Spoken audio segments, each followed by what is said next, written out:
Boa noite, cidadãos de Israel. Em nome de todos vocês, quero primeiro expressar minhas mais profundas condolências, do fundo do meu coração e também do fundo do coração de vocês, às queridas famílias do sargento Yosef Yehuda Hirak e do primeiro sargento Danilo Mocanu, de abençoada memória, que caíram na faixa de Gaza. A guerra da redenção nos impõe preços pesados, mas ela tem um propósito justificado e absolutamente claro: derrotar o Hamas, que cometeu os massacres de 7 de outubro, trazer de volta todos os nossos sequestrados e garantir que Gaza nunca mais represente uma ameaça para Israel. Essas ilhas estão interligadas e estamos comprometidos em alcançá-las ao máximo. Já conquistamos muito juntos, mas o trabalho ainda não terminou. Temos um plano muito bem estruturado. Começamos em Gaza. Eliminamos dezenas de milhares de terroristas. Eliminamos os principais assassinos, Deif, Ania, Yahya Sinwar e provavelmente também Mohamed Sinwar. Destruímos inúmeras infraestruturas terroristas. Quem nos atacou com tamanha crueldade hoje entende muito bem a dimensão da destruição que trouxe sobre si mesmo, graças à bravura dos nossos combatentes e às decisões sensatas que tomamos.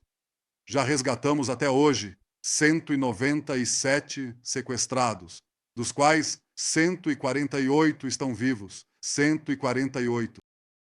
Restam, com certeza, ainda 20 sequestrados vivos e até 38 sequestrados mortos. Nós vamos trazer todos de volta.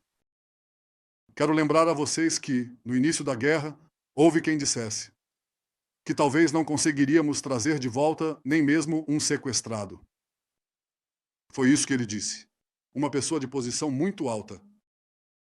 Eu pensava diferente e agi de forma diferente, e esse caminho provou ser o certo.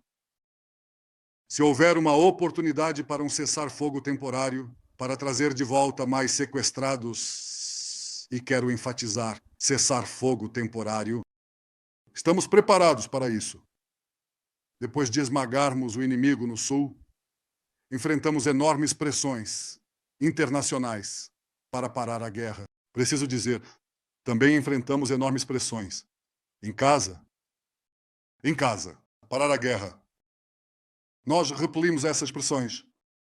Entramos em Rafah, tomamos o corredor Filadélfia, cortamos a rota de abastecimento do Hamas e só então nos voltamos para o norte, para o Líbano. Na ousada Operação Beeper, uma operação que não houve nada parecido na história das guerras. Nós atingimos e, simultaneamente, milhares de agentes vitais do Hezbollah. Ao mesmo tempo, eliminamos milhares de terroristas e eliminamos a maior parte do alto comando do Hezbollah. Eliminamos Nasrallah, o sucessor de Nasrallah e o sucessor do sucessor de Nasrallah. Destruímos a esmagadora maioria dos arsenais de mísseis do Hezbollah, que eles construíram ao longo de anos. Arrasamos as aldeias do terror no sul do Líbano. E assim, eliminamos a ameaça de invasão às comunidades do norte.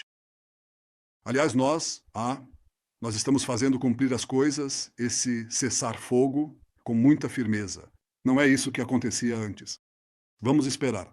Há alguns incidentes isolados. Vamos decidir. Fazemos cumprir isso com mão de ferro o tempo todo? Essa é a minha orientação para as forças de defesa de Israel. E eles estão fazendo isso de forma excepcional. Agora, nossas ações no Líbano levaram à queda do regime Assad na Síria, incluindo a destruição da maior parte das capacidades do exército sírio. Nós desferimos golpes duros contra os Houthis no Iêmen, inclusive nos últimos dias. E ainda não dissemos a última palavra.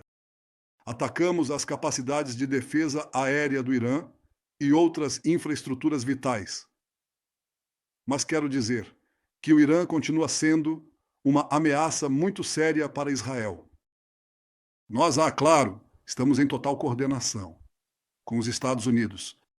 Estamos conversando com eles o tempo todo e, esperamos que eles possam alcançar um acordo que impeça o Irã de obter armas nucleares. Isso significa impedir que o Irã tenha a capacidade de enriquecer urânio. Se isso for alcançado, certamente nós, é claro, vamos saudar isso. Mas, em qualquer caso, o Estado de Israel reserva para si o direito de se defender contra um regime que ameaça nos destruir.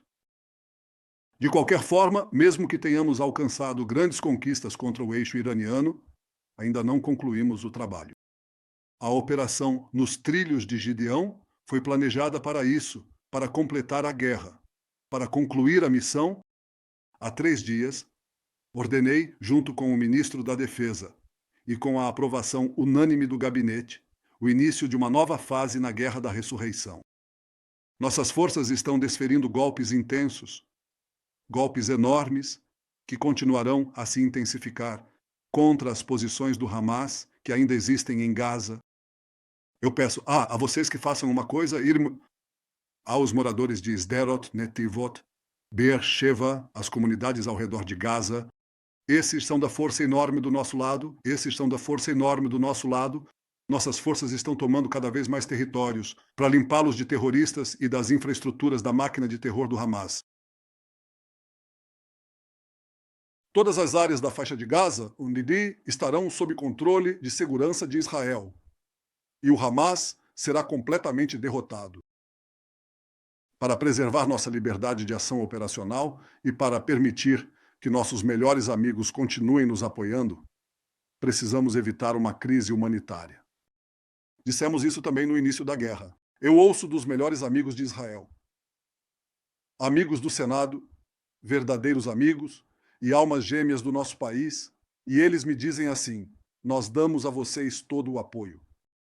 Nós enviamos armas para vocês, nós damos apoio a vocês no Conselho de Segurança. Eliminem esses monstros, eliminem-nos. Mas uma coisa nós não podemos aceitar. Nós não podemos aceitar uma situação de crise humanitária em Gaza. Mas, por outro lado, nós sabemos, todos vocês sabem, que o Hamas saqueia uma parte significativa da ajuda. E o restante ele vende por preços exorbitantes, para financiar seu exército terrorista. Essa é a fonte de dinheiro para financiar o recrutamento de terroristas. Nós eliminamos terroristas, eles recrutam usando o dinheiro que saqueiam da ajuda que entra em Gaza. E por isso, para impedir que o Hamas tenha a capacidade de se apoderar da ajuda humanitária, desenvolvemos, junto com os Estados Unidos, um outro plano, um plano para a distribuição de alimentos básicos para os cidadãos e para as crianças, que não chegará ao Hamas. E isso é dividido em 3 etapas.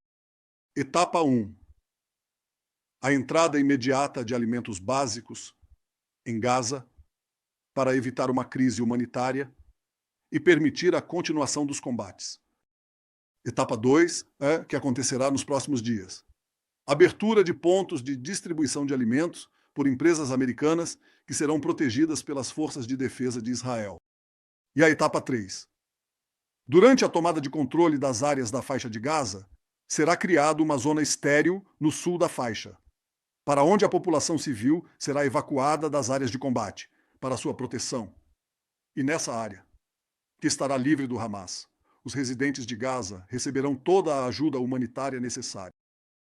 Mas há quem nos diga que, tanto no mundo quanto aqui em Israel, vamos lá, terminem os combates, acabem com a guerra. Então, tenho novidades para vocês. Estou disposto a terminar a guerra sob condições claras que garantam a segurança de Israel. Todos os sequestrados voltam para casa. O Hamas depõe as armas. Sua liderança é exilada da faixa de Gaza, o que restar dela. Então, a área fica desmilitarizada até o fim. E nós implementamos o plano Trump T, um plano tão correto e tão revolucionário que diz algo simples: os residentes de lá que quiserem sair, eles poderão sair. Qualquer um que nos peça para parar a luta antes que esses objetivos sejam alcançados, na verdade está pedindo para deixar o Hamas no poder. E qual é o significado disso? O significado é que todas as nossas conquistas e todo o sacrifício dos nossos bravos combatentes serão em vão. O Hamas vai se reerguer, renovar sua indústria de mísseis, cavar mais túneis de terror e se posicionar novamente com seus terroristas armados a poucos passos das comunidades do Negev. Teremos mais sequestros, mais assassinatos, mais atos de punição e mais bebês queimados. Eu não estou disposto a aceitar isso. Cidadãos de Israel, vocês também não estão dispostos a aceitar isso. Ontem ouvi as declarações chocantes de Yair Golan. Como muitos de vocês, a grande maioria dos cidadãos de Israel, eu fiquei horrorizado com elas. Enquanto nossos soldados heróicos arriscam suas vidas na faixa de Gaza para proteger nosso país e trazer de volta nossos sequestrados, Yair Golan os acusa de crimes de guerra. Ele diz que nós matamos bebês. Não, ele não diz nós matamos bebês. Ele diz que matamos bebês por hobby, por diversão. Isso eu só ouvi dos maiores antissemitas, que lançam calúnias de sangue contra o povo de Israel. Isso realmente me lembra as coisas que nos diziam na Idade Média. Quem realmente tem o hobby de matar bebês faz isso com uma maldade monstruosa.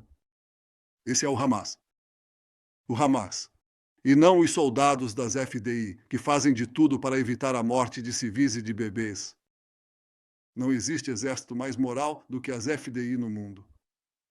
Mas, em vez de defenderem os soldados das FDI, há aqueles que defendem Yair Golan, e eles jogam combustível na fogueira do antissemitismo mundial. Não há limite para a perda de rumo dele e do grupo de ex que está com ele. Sobre isso já foi dito em Pirkei Avot: a inveja, o desejo e a busca por honra tiram o homem deste mundo. E eu vou dizer a vocês por que eles fazem isso. Eles fazem isso porque, para eles, tudo é político. Para derrubar o governo de Israel, eles estão dispostos a fazer qualquer coisa. Tudo. Queimar o clube, difamar Israel e os soldados das FDI no mundo. E eles também estão dispostos a mais uma coisa. Eles estão dispostos a que percamos a guerra. Então, para minha alegria, a maioria dos encaram essas coisas com serenidade. Mais do que isso, Messenger. Isso não enfraquece o espírito forte dos nossos incríveis combatentes.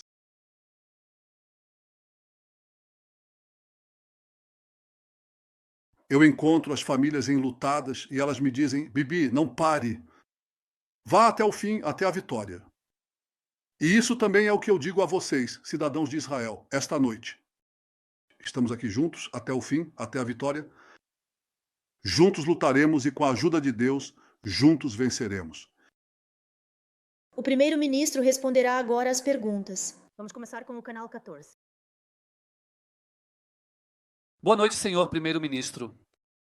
Estive presente hoje no depoimento do deputado Saada no tribunal. Fiquei enjoado e não de forma metafórica. Ele descreveu como altos funcionários do judiciário agiram como quadrilha de criminosos, mentiram e falsificaram investigações, com uma obsessão contra você. Como o sistema jurídico abandonou a moralidade, deixando de lado a justiça. E eu diria que estamos testemunhando mais uma decisão da Suprema Corte que vai contra a lei. Sobre o chefe do Shin Bet e o público que o elegeu, o primeiro-ministro pergunta: é isso que estão me pedindo para perguntar a você. Quando chegará o momento em que você dirá: esta é uma ordem ilegal sobre a qual trêmula uma bandeira preta? Quero apresentar a vocês a lei sobre a nomeação do chefe do Shin Bet. Seção 3 Aleph. O chefe do Serviço de Segurança Geral, o chefe do Serviço de Segurança Geral, será nomeado pelo governo sob proposta do primeiro-ministro. Seção 3 Gimel. O governo tem o direito de encerrar o mandato do chefe do serviço antes do término de seu mandato. Essa é a lei. Clara, direta, sem lacunas. Às vezes há lacunas. O tribunal às vezes é chamado, você sabe, a dar uma interpretação quando há lacunas. Aqui não há lacunas, é inequívoco. Agora todos estão sujeitos à lei. Eu estou sujeito à lei, você está sujeito à lei, os cidadãos de Israel todos estão sujeitos à lei, os juízes estão sujeitos à lei e também a assessora jurídica está sujeita à lei. A lei não é um privilégio, não é algo que você escolhe cumprir ou não cumprir. A lei obriga a todos e quem infringe a lei, infringe a lei. Então, na minha opinião, Uma pergunta simples. O Supremo Tribunal e a assessora jurídica vão respeitar a lei, que é a escolha do povo? Quero explicar isso. Essa é a essência da democracia. Nós somos um Estado democrático de direito. Ou seja, a lei é determinada pelos representantes eleitos pelo povo. O povo escolhe.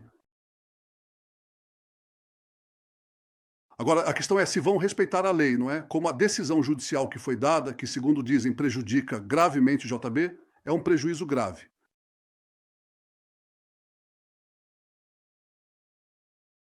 Ela prejudica a segurança do Estado, como se não nos permitisse.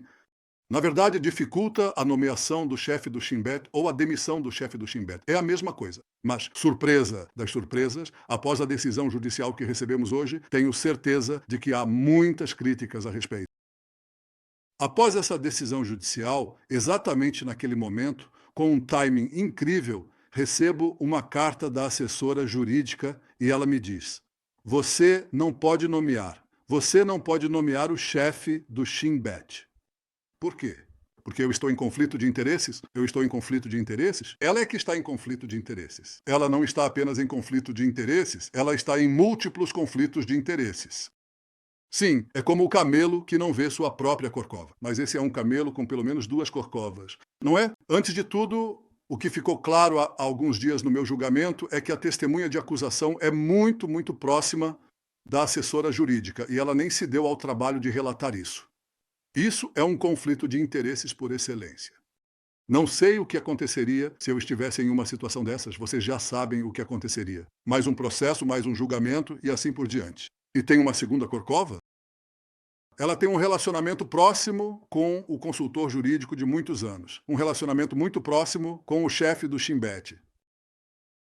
Amanhã ela precisa dar uma resposta sobre esse conflito de interesses. E hoje ela me informa que eu estou em conflito de interesses e que eu não posso nomear o chefe do Serviço de Segurança Interna. Tá bom? Tudo bem? Vejam, estamos em guerra. Estamos em uma guerra difícil contra o Hamas. E eles estão em uma guerra difícil contra o governo que luta contra o Hamas e contra os inimigos de Israel. E eles prejudicam a segurança de Israel ao dificultar a nomeação do chefe do Serviço de Segurança Interna. É preciso nomear o mais rápido possível. Assim como é preciso nomear também o comissário do Serviço Público. Também nisso eles prejudicam. É assim que inventam tudo de novo. De repente, depois de 70 e tantos anos, não havia nenhuma diretriz desse tipo. De repente, inventam, criam, também, claro, com a oposição de um juiz. Mas olha, é tudo encenação, é tudo encenação. Mas vocês vão nomear, senhor? E agora quero te dizer, essa é a pergunta que vou responder para você. O governo de Israel, sob minha liderança, vai nomear o chefe do Serviço de Segurança Interna. Isso é essencial para a nossa segurança e nós vamos fazer isso. Daniel Maia, 22. Olá, primeiro-ministro. Já faz 1 ano e meio desde que você prometeu uma vitória total em breve. Esse é o seu fracasso, pois a vitória não aconteceu e, de acordo com a sua avaliação, ela está próxima. Eu nem estou falando mais sobre a situação que se criou no Sul e as pessoas estão voltando para suas casas. Por quê? Porque não há foguetes. Aqui e ali pode haver um foguete.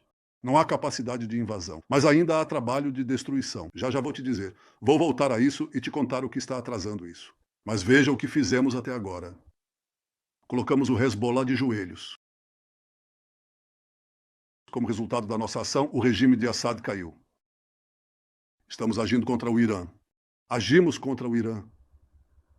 Mudamos a face do Oriente Médio, quebramos o eixo. Não disse que o eliminamos, mas o quebramos. Ainda temos trabalho a fazer. Por que a guerra em Gaza está durando tanto tempo, sabe? Eu vou te dizer.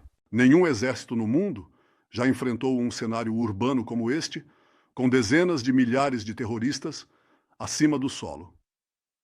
50 metros abaixo do solo, com uma população que os apoia. Esta é uma situação nova em guerras urbanas. Nunca houve algo assim. Nem em Fallujah, nem em nenhum outro lugar. Outra coisa, eles, obviamente, não têm reféns. Isso também é algo novo. E mais uma coisa, pressão internacional. Embargo. Isso não é algo óbvio. Tudo isso, todos esses fatores atrasaram e continuam atrasando. Nós não queremos ferir nossos reféns. Queremos continuar esta guerra. E vamos fazer isso passo a passo. Agora chegamos a uma fase crítica Carruagens de Ferro é uma fase crítica, na qual queremos completar as 3 missões em relação a Gaza: eliminar o Hamas, libertar todos os nossos reféns e garantir de fato que Gaza siga por um caminho diferente. Definir para onde queremos chegar. Estamos fazendo isso. Com passos determinados, mas também calculados. Por que calculados? Porque queremos alcançar isso, com o mínimo de perdas de soldados das FDI. Essa é a razão pela qual agimos da maneira que agimos. Mas isso não vai levar 1 ano e meio, isso eu te prometo. Não vai. Não quero revelar aqui nossos planos, nossos cronogramas, mas estamos determinados a completar a derrota do Hamas, a libertação de todos os nossos sequestrados e a trazer um futuro diferente para Gaza. Caso contrário, isso vai acontecer de novo, e de novo, e de novo. E eu disse que não será mais uma rodada, isso vai chegar. Há uma decisão final. Olá, senhor, eu pergunto, com sua permissão, em nome de Einav Tsangal, a esposa do sequestrado Matan, Einav pergunta se o senhor está ciente da situação deteriorada de Matan, que permanece sozinho no túnel, doente com atrofia muscular. Como o senhor pode me garantir que ele não morrerá no cativeiro em decorrência da doença ou da expansão da manobra terrestre, que já levou, indiretamente, claro, por meio de terroristas do Hamas, à morte de 41 sequestrados que foram capturados vivos e morreram durante a guerra? E acrescento, com sua permissão, se o senhor quiser aproveitar para pedir a alguns de seus apoiadores que atacam verbalmente as famílias dos sequestrados, incluindo Einav, que parem com isso. Em primeiro lugar, eu encontrei Einav, conversei longamente com ela.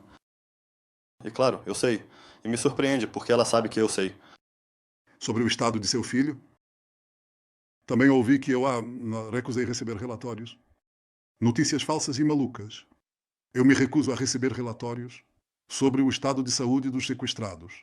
Não só eu não recuso, como peço e recebo o tempo todo, por meio do Gal Hirsch, que faz um trabalho excelente por meio da equipe, que lida com esse assunto, detalhes sobre a situação de cada sequestrado e sequestrada, cada sequestrado e sequestrada. E eu disse a vocês, há 20, que com certeza estão vivos, e nós realmente estamos cuidando disso.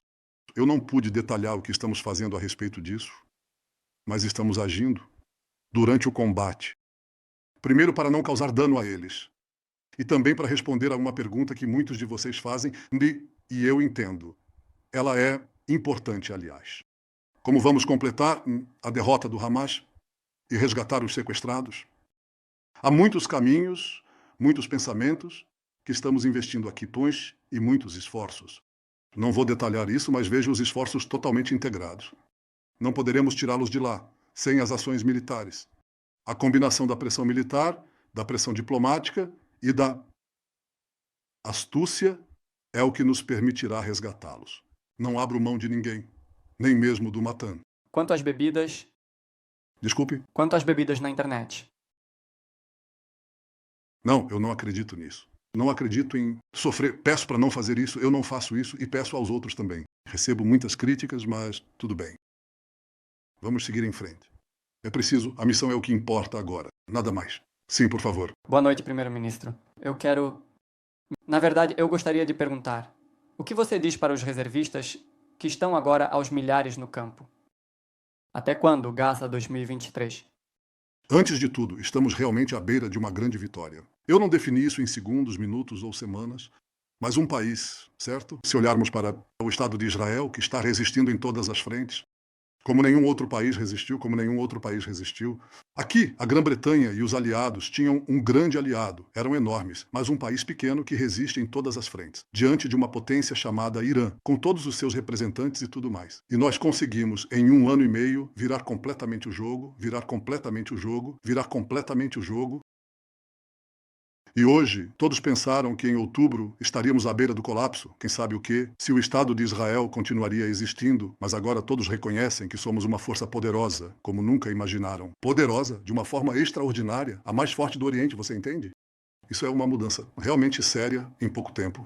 Relativamente curto, né? Em um período histórico curto, mas eu concordo com você, que ainda temos trabalho a fazer. Eu não disse que acabou, eu disse que realmente alcançamos grandes vitórias. Mas ainda temos algumas coisas a fazer para completar a vitória. E vamos dedicar o tempo necessário para isso. Aliás, de acordo com um cronograma planejado, e não pretendo entregá-lo ao Hamas. Nós vamos fazer isso. O que diz dos reservistas? Sobre os reservistas, eu quero dizer muitas coisas. Antes de tudo, eu os saúdo. Eu me encontro com eles, eu me encontro com as famílias deles. Você está me ouvindo? Aliás, estão me ouvindo? Ótimo. Eu me encontro com as famílias deles, encontro os próprios reservistas e vejo algo extraordinário. Antes de tudo, vejo o espírito de luta, vejo o sacrifício e também vejo o preço que pagam e queremos ajudá-los. Então, até hoje, nós já destinamos, agora no governo decidimos há alguns dias, um acréscimo de 3,5 bilhões de shekels. Isso vai para tudo. Vai para a creche, vai para a educação, da UOL, vai para ajuda em casa e vai para muitas coisas.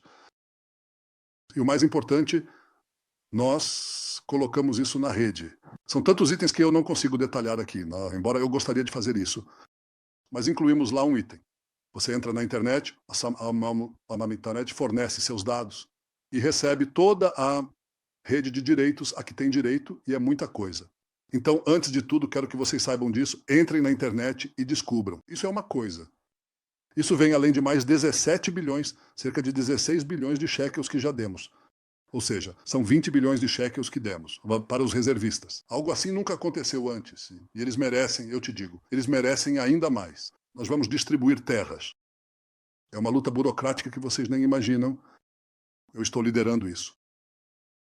Cancelei reuniões, disse que não era isso que eu queria. Quero que eles possam comprar terras, como os outros compram terras por preços. Não por esses preços, enquanto outros compram por esses preços. Eles nos servem. Então isso vai ser... Nós vamos fazer tudo por eles, porque eles fazem tudo por nós. Mesmo que você não tenha recebido pessoalmente, você transferiu o dinheiro do Catar para o Hamas. É isso que vocês estão dizendo. Então, antes de tudo, isso é verdade. Agora, eu quero ser preciso. O dinheiro que foi transferido para o Hamas foi transferido por recomendação do Shin Bet e do Mossad. Houve muitas discussões sobre isso.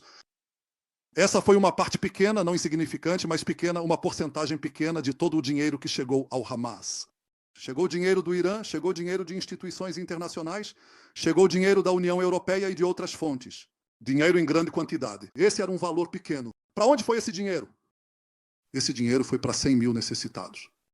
Foi para o saneamento, foi para a eletricidade. Foi isso que ele fez. Mas eu faço outra pergunta. Afinal, vocês dizem isso porque vocês dizem isso? Vocês dizem isso porque querem insinuar que esse dinheiro foi usado para o 7 de outubro. É isso que vocês querem dizer. Então agora eu pergunto a vocês, com o que nos atacaram no 7 de outubro? Com aviões F-35?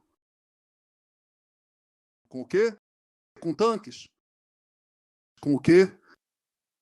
Eles nos atacaram com chinelos, kalashnikovs e caminhonetes. Isso custa trocados. Como isso aconteceu? Já vamos falar sobre isso? Mas outra pergunta. Mas eles construíram túneis, certo? Com todo o dinheiro deles, eles construíram túneis que, de novo, o dinheiro do Catar era pouco e não foi para isso. Mas nenhum túnel penetrou. Nenhum túnel foi penetrado, nem em 7 de outubro, nem desde 7 de outubro. Por que nenhum túnel penetrou? Porque eu, como primeiro-ministro, insisti na construção de uma barreira de concreto, uma parede subterrânea que bloqueou todos os túneis. Então eles não invadiram por baixo da terra, e por cima da terra eles invadiram com caminhonetes, chinelos e kalashnikovs que não custam nada. Ou seja, o que levou ao 7 de outubro não foi o dinheiro do Catar. Isso é um grande blefe, como esse blefe do Qatargate. O que levou a isso foi uma cadeia de falhas que precisa ser investigada. Eu insisto que, se for investigado até o fim, até o final, e cada um assumir a verdadeira responsabilidade diante de uma comissão objetiva e imparcial, isso será descoberto. E eu quero perguntar como isso aconteceu. Como aconteceu que não havia ninguém ao lado da cerca? Como foi que havia arquétipo de não ser isso até o fim, e vamos examinar sua autenticidade. Porque aconteceu de todos falecerem, porque Ben Chaya recebeu o telefonema horas depois de ter começado. Quem disse para fazer isso? E quem disse para não fazer o ataque? Lá, acho que tem uma comunidade, não, 3 que não recebeu a diretriz. Vocês sabem o que aconteceu lá? Nada. não invadiram a comunidade e eliminaram os terroristas porque não receberam essa diretriz. Vamos verificar tudo isso, mas vamos verificar tudo mesmo. Vamos verificar tudo. O dinheiro que entrou, para onde foi? As conexões, as avaliações, todas essas coisas. Todas essas coisas. Nós vamos investigar, tudo será investigado. Mas quero dizer a vocês mais uma vez, há tanta fake news e manipulação aqui. De agora até novo aviso, o Catar não é um país amigo nosso. Ela transferiu esse dinheiro, ela realmente mantém o que mantém. Mas se vocês me perguntam, a falha em 7 de outubro é uma falha que precisa, é obrigatório investigá-la e ver o que realmente causou isso. A falha, as diferentes falhas, vamos investigar isso. No Catar, em todo caso, agora há um projeto de lei no Knesset. Eu, depois de atacá-los, dei-lhes a oportunidade de fazer isso. Depois de esgotarmos em grande parte o que eles podiam ajudar na libertação dos nossos sequestrados, eu disse, vocês querem aprovar uma lei, defini-la como um Estado inimigo? Ela opera a Al Jazeera? Ela opera um enorme sistema nos Estados Unidos para enfraquecer Israel? Enfraquecer as forças de defesa de Israel? Enfraquecer tudo aquilo que é caro para nós? Então talvez tenha realmente chegado a hora de dizer as coisas da forma mais clara possível, também para nossos amigos americanos. Nós estamos dizendo isso. Mas uma coisa eu disse, é preciso fazer uma ressalva quanto à questão da libertação dos sequestrados. Isso é uma coisa que eu faria uma ressalva em relação a essa lei e vamos ver como ela vai avançar ao longo do tempo. Yadam Blumhoff da INET. Boa noite, senhor primeiro-ministro. Desde sua última coletiva de imprensa, o chefe do Estado-Maior de 7 de outubro assumiu a responsabilidade e saiu. O mesmo aconteceu com o ministro da Defesa e o chefe do Shin Bet. Apenas o primeiro-ministro no massacre permaneceu no cargo. Não seria apropriado que ele também renunciasse ou transferisse a decisão ao público e convocasse eleições? Exatamente. Estou passando a palavra decisão pública. Você sabe como eu transfiro a decisão para o público? Todo dia estou exposto a críticas de todos os lados. Dizem que assumo responsabilidade, mas não detalham nem mostram o que aconteceu. Estou sob crítica o tempo todo. Sobre todas as pessoas que supostamente assumiram responsabilidade, vamos entender exatamente pelo que vocês assumiram responsabilidade. Então, isso será examinado e eu darei respostas, exatamente como todos os outros. Ao julgamento do público, todo dia, toda semana, afinal, podem expressar desconfiança. O público já deu seu veredito, inclusive nas eleições. Quando chegar a hora deles, estamos no meio de uma guerra, você quer eleições agora? Você quer? Caso contrário, você não faria essa pergunta. Vocês querem eleições agora? Você quer que eu detalhe para você contra o que estamos enfrentando? É isso que precisamos? Como uma comissão de inquérito agora.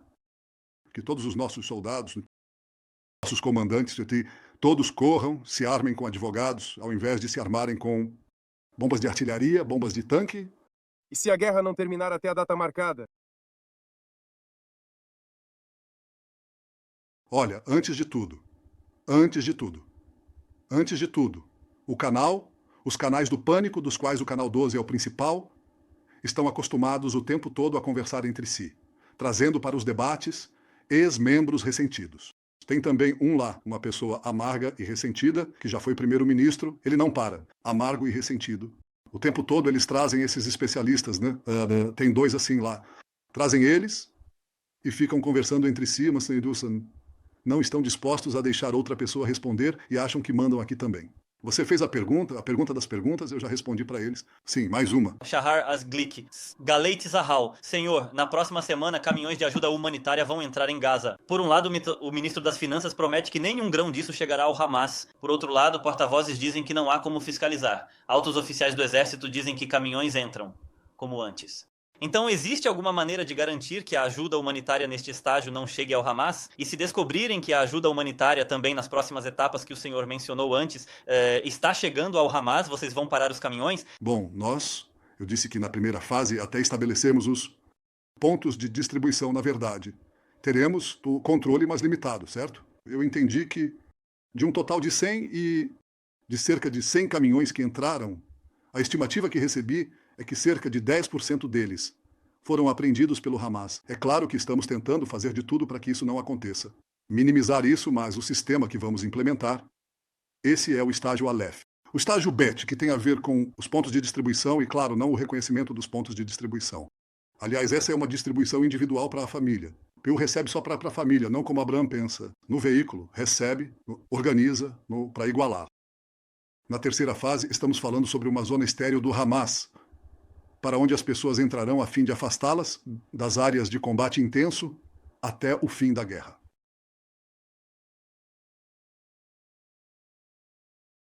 Ou seja, é uma área livre, onde não há restrição para fornecer ajuda humanitária, porque o Hamas não pode entrar lá. Esse é o nosso plano. Eu acho que ele é muito importante, porque nos dá mais uma ferramenta para vencer a guerra. Tenho uma. Nós viemos para destruir as capacidades militares do Hamas, mas a segunda ferramenta é destruir as capacidades governamentais do Hamas. E a sua capacidade de governar vem, na verdade, da habilidade de saquear a ajuda humanitária. No momento em que implementamos isso, damos 2 golpes enormes no Hamas e acredito que você verá o resultado, nós já estamos vendo resultados.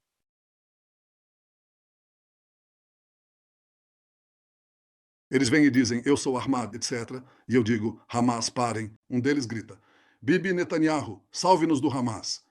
E há protestos lá. E quando querem entrar nas casas, pessoas de Gaza dizem, não entrem na nossa casa, vocês vão destruí-la para nós, porque Israel vai agir contra a nossa casa. Saia daqui. Essas são coisas que não vimos no início da guerra e que estamos vendo hoje. Isso nos coloca diante de um desafio, mas também de uma oportunidade para completar a tarefa. Faremos de tudo para impedir a participação do Hamas. Não posso te prometer que será perfeito, mas faremos de tudo para que eles não consigam tomar o controle. Shanabarsky do Mariv, não? Olá, senhor Shanabarsky do Mariv, que você acabou de mencionar, certo? Eles dizem que isso é perigoso. O plano de distribuição da ajuda em complexos, sim, por meio de empresas privadas, eles chamam isso de caminho para o desastre, a entrada da ajuda. Como talvez gostariam na Europa, sim, sem restrições. São os mesmos. Mesmo no caso das sanções. Obrigado. Faremos o que for necessário para concluir a guerra. As sanções interessantes estão em outro lugar. Isso, claro, é no Conselho de Segurança da ONU, com sanções aceitas. Uma decisão que não vamos permitir. Espero também que vocês entendam que esse é o objetivo do Hamas. Ele quer parar a guerra, encerrar a guerra, conseguir lá uma decisão vinculativa do Conselho de Segurança, que então obriga 180 países a impor sanções. E os Estados Unidos não podem vetar uma decisão que já foi aprovada. Então, não adianta vetar a decisão dos Estados Unidos, ou de outros países que têm direito de veto. Por isso, não aceitamos essa condição. É uma condição infantil, dita por pessoas que nem entendem do que estão falando. Qual é o problema? Encerre a guerra nos termos do Hamas. Libere os sequestrados e depois volte. Eles esquecem exatamente a pergunta que você fez, mas em dose dupla. Não é como se isso fosse sair de graça. Você teria que evacuar toda a faixa, aprovar uma decisão vinculativa no Conselho de Segurança que paralisaria completamente a economia de Israel e também nossos sistemas de defesa. Uma coisa insana, simplesmente insana. Então a resposta é, continuaremos fazendo o que for necessário para concluir a guerra. Quanto aos países europeus, acho que, antes de tudo, é preciso lembrar aqueles países que nos disseram: terminem a guerra antes, não entrem no Líbano. Não entrem em Rafah, todos nos disseram a mesma coisa. Nos disseram isso e nós não os ouvimos. E até recebemos sanções da nossa maior aliada, os Estados Unidos. E também houve sanções contra pessoas. Eu acho que isso é algo terrível e horrível. Eu realmente aprecio que o presidente Trump tenha levantado todas essas sanções contra nossos colonos e acho que é uma vergonha que a Grã-Bretanha, em vez de impor sanções ao Hamas, esteja impondo sanções a uma mulher que é ameaçada nas estradas de Yosh todos os dias por terroristas do Hamas.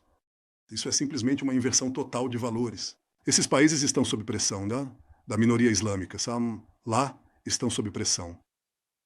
Da opinião pública que repete a propaganda enganosa do Hamas. Afinal, todas essas imagens, essas declarações, 44 mil crianças prestes a morrer, toda essa propaganda mentirosa ecoa lá e eles cedem a isso. Eu não cedo a isso. Nós faremos o que for necessário e também nos opomos firmemente à intenção deles de dar o prêmio máximo ao 7 de outubro, que é reconhecer um Estado palestino. Depois de vermos que já existia um Estado palestino de fato, chamado Gaza do Hamas, Hamastão. Então agora vamos criar mais um. Não existe prêmio maior para o terrorismo. Os países europeus não vão nos influenciar. E não vão nos fazer abandonar nossos objetivos fundamentais, que são garantir a segurança de Israel e o futuro de Israel. 2 últimas perguntas. Você cantou. Senhor Primeiro-Ministro, a política de gotejamento na área ao redor de Gaza, que continuou por 20 anos sem solução, acabou levando ao 7 de outubro. Os moradores da Judéia e Samaria se perguntam, por que estão esperando que chegue? A vez deles também, depois de muitos atentados que são tratados apenas de forma cirúrgica, inclusive após o assassinato recente de Tzalala Gaz, uma mulher grávida, cujo filho luta pela vida. Bem, nós não estamos em uma política de gotejamento. Certamente não estamos em uma política moderada porque isso não diminui em nada a tragédia de Tzalala Gaz e sua família, assim como de outros atentados que ocorreram. Nós capturamos esses assassinos, agimos também contra aqueles que os enviam, mas fazemos algo a mais. Na verdade, no último ano. E me parece que na metade do ano fizemos algo que nunca foi feito antes. Nós entramos, nem mesmo em 2003, nós entramos em 2002, nós entramos em uma parede magnética. Entramos simultaneamente nos principais campos de refugiados e simplesmente os esmagamos. E isso levou a uma queda estatística muito significativa nos atentados, mas isso não faz diferença para aquela família que é atingida e sofre essa tragédia. Claro que a estatística não importa. Mas do nosso ponto de vista, olhando para o todo, fizemos algo que nunca havia sido feito antes e que está trazendo resultados, e vamos continuar com isso e ampliar ainda mais. Nós não estamos dispostos, como se diz. Não cedemos a nenhum terrorista.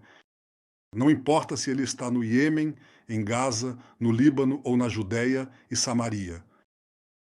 Senhor Primeiro-Ministro, dando continuidade ao tema da assessora jurídica, o que parece ser uma perseguição deliberada e política por parte da assessora jurídica e até mesmo por parte do presidente da Suprema Corte, isso é algo que pode atrapalhar ou já está atrapalhando o senhor na condução da guerra?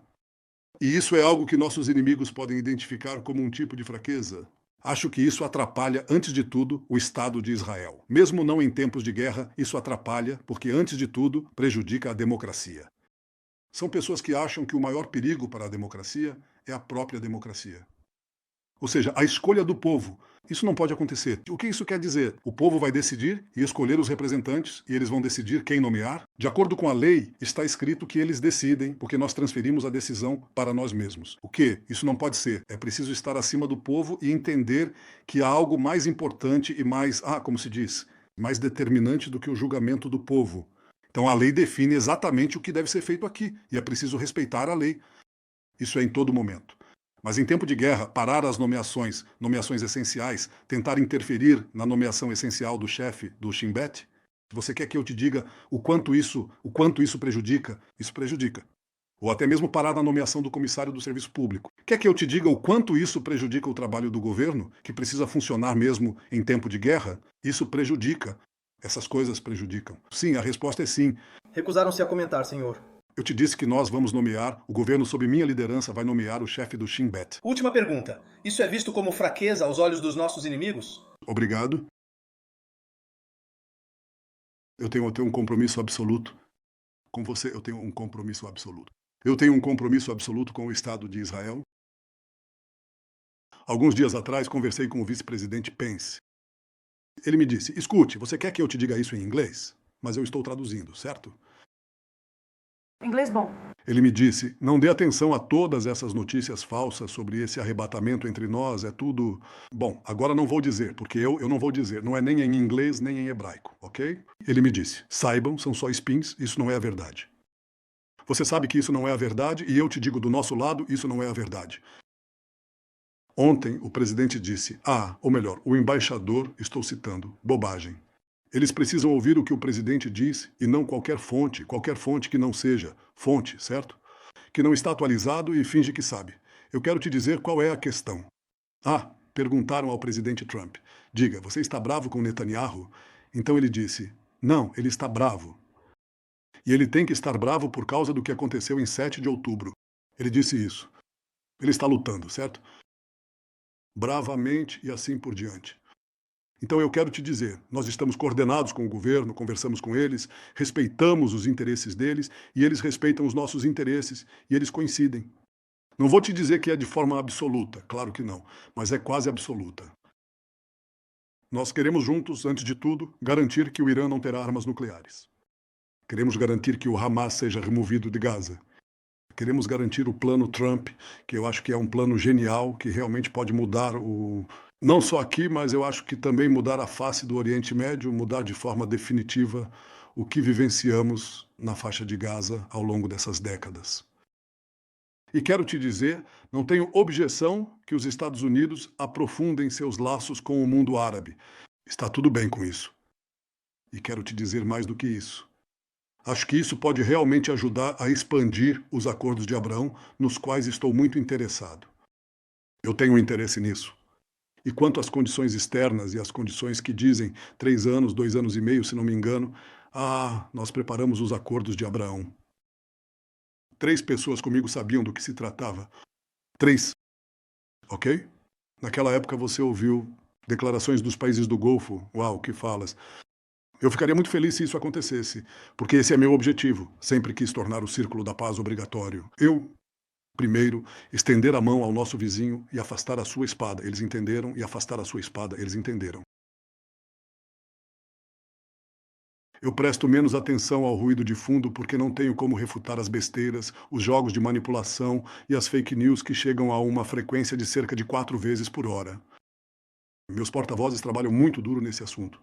E eles também não conseguem. É simplesmente uma enxurrada, uma espécie de tsunami, um tsunami de fake news. Mas no final, você consegue o que consegue. Eu não sei se já contei isso, então contarei novamente, se sim. Eu estava em uma unidade na Sayeret Matkal, e um dia precisávamos fazer uma operação conjunta com a Shayetet, então tivemos que aprender a mergulhar. Eles testaram todas as equipes, eu era o comandante da equipe. Minha equipe foi escolhida para realizar a tal operação conjunta. Nos levaram para Atlit, no auge do inverno, e nos ensinaram a mergulhar. E descobri algo interessante. Eu mergulhava em um dia de tempestade, em um dia de tempestades terríveis. Havia ondas acima da superfície da água. Mas quando você desce para debaixo d'água, coloca a bússola assim, é assim que se mergulha e se orienta para o objetivo, você não sente todo o barulho lá em cima, não importa, você mergulha, se orienta e chega ao objetivo. É assim que eu tento agir diante das tempestades, do burburinho e de todos os tipos de manipulações. E meu objetivo é trazer a vitória, derrotar o Hamas, libertar nossos sequestrados, garantir que Gaza não represente mais uma ameaça para Israel, trazer de volta nossos moradores do norte. Aliás, parte deles já voltou. E, claro, derrotar o eixo que ameaça nossa existência e busca nos destruir. Essas são as coisas que me guiam. Com a ajuda de Deus e talvez um dia com a ajuda de vocês, vamos alcançar isso. Muito obrigado a vocês. Obrigado.